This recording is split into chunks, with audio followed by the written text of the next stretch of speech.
ಕಾಡುತ್ತಿದ್ದ ಇಲಿಯನೊಂದು ಹಿಡಿದೆ ಬಹಳ ಶ್ರಮದಲ್ಲಿ ಕಾಡುತ್ತಿದ್ದ ಇಲಿಯನೊಂದು ಹಿಡಿದೆ ಬಹಳ ಶ್ರಮದಲ್ಲಿ ಇಷ್ಟದಂತೆ ತಿನ್ನುವೆ ಅದನ್ನು ತುಂಬ ತುಂಬ ಖುಷಿಯಲ್ಲಿ ಇಷ್ಟದಂತೆ ತಿನ್ನುವೆ ಇದನ್ನು ತುಂಬ ತುಂಬ ಖುಷಿಯಲ್ಲಿ ಬಿಲದ ಸಂದಿಯಲ್ಲಿ ಕುಳಿತು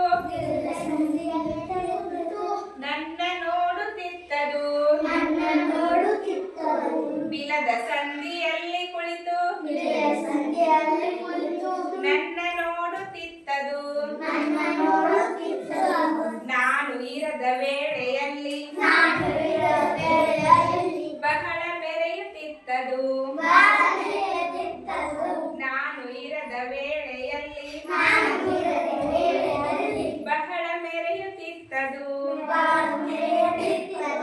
ಹಲವು ಬಾರಿ ಹಿಡಿಯ ಹೋಗಿ ಸೋಲು ಕಂಡೆ ಅದಿರಲಿ ಹಲವು ಬಾರಿ ಹಿಡಿಯ ಹೋಗಿ ಸೋಲು ಕಂಡೆ ಅದಿರಲಿ ಕೈಗೆ ಸಿಗದೆ ನೆಗೆದು